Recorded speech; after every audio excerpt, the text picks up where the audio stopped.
ating gawin. Ano po?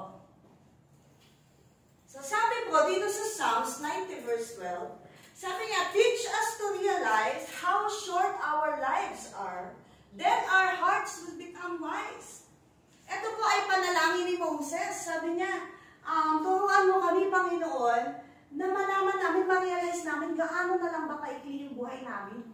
Para maipabuhay namin, sabi niya, na may talino. Para magamit namin itong buhay na to, sabi niya, na maayos o sa kaluluwalhati ng Panginoon. Alam niyo po kung, di ba, kung papansinin natin ngayon yung mga araw, ang bilis lumilipas, ang bilis tumanda ng tao. Yung isang taon, ang bilis parang isang buwan na lang.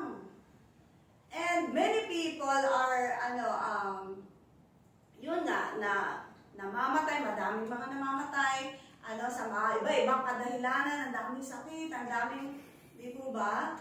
So, time is so fast na lumilipas. So, sabi ni Moses, Lord, tulungan mo kami, ma-realize namin, gaano na lang taiksi yung aming buhay.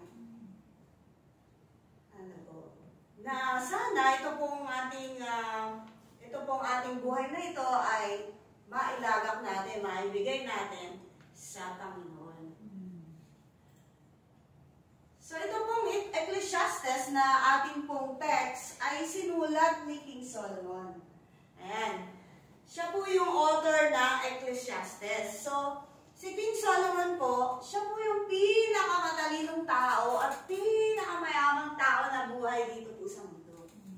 So, marami siyang mga sayings, mga quotes, mga sinasabi natin, mga kawikaan, mga turo, sa Bible, kung babasahin po natin yan, siya po yung may likha ng kawikaan, siya may likha ng, yun nga, na Ecclesiastes, Song of Songs, sa kanya po yan. So, he's not just wise, but also imparted knowledge to many people. Sabi po niya, sa kanya experience, sa buong buhay niya,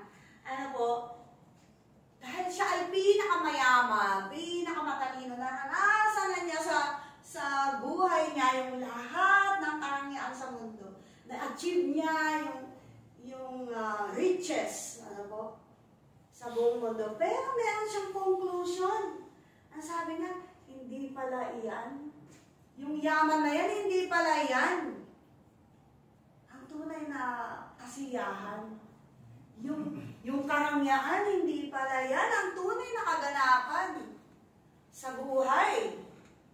So, sabi niya, ito pala kanya, yung conclusion ng lahat ng bagay. Magkaroon ng takot sa Diyos at sundin ang mga kagustuhan ng Panginoon. Alam niyo po,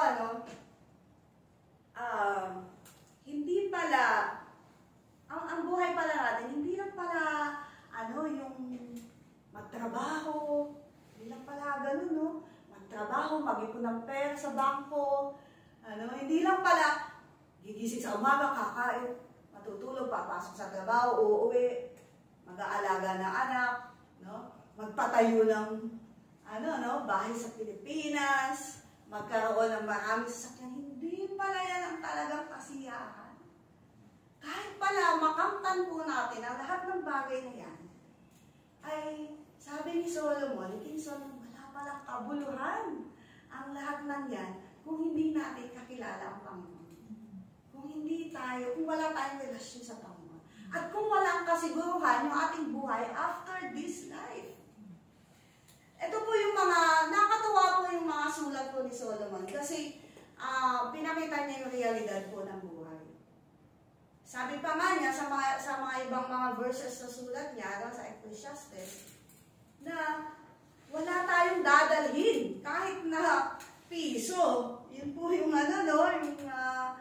pinakamasakit doon. Ang dami mong inipon, nagtipid-tipid ka sa lahat ng katipiran para ikaw ay yumaman. At the end, pag namatay ka, wala ka naman dadaling piso.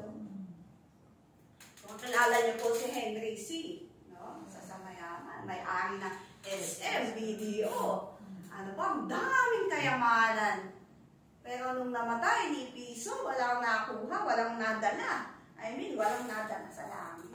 So, tama po yung sinasabi ni Solomon na walang kabuluhan ng mga bagay dito po sa mundo. So, dalawang bagay po yung aking bibigyan ng point ngayong araw na to.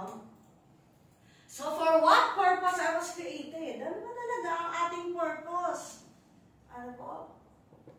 Hindi lang pala tayo kakain, matutulog, magtatrabaho, tapos maghihintay ng katandaan ng ating buhay. Tatanda, mamamatay. Hindi po pala ganun. We have purpose. Why God created us, meron po tayong purpose. For what purpose are we living for? Bakit po tayo nagsisikap? Bakit tayo nagpapagal? Why we are building family? Why we are taking care of ourselves? Bakit po, Yan. So, ito po yung ating purpose. Number 1, base po sa verse na ating binasa, sabi niya, to fear God and to fulfill His commandments. Unang purpose sa ating buhay, number 1, God wants me, or God wants us, to center our life around Him. God wants me to center my life around Him. Gusto pala ng Diyos yung ating buhay ay siya ang maging sentro ng ating buhay. Ayan, ang unang-unang importante. Ano po? Marami pong tao, trabaho lang ng trabaho, walang time kay God. Hindi po pala yung trabaho dapat ang maging sentro ng ating buhay. Kailangan po pala ang Diyos ang maging sentro ng ating buhay. Amen. Sa Kanya pala dapat natin mahanap ang tunay na kasiyahan. Alam niyo po, marami po kami mga naka-encounter din ng mga mayayamang tao.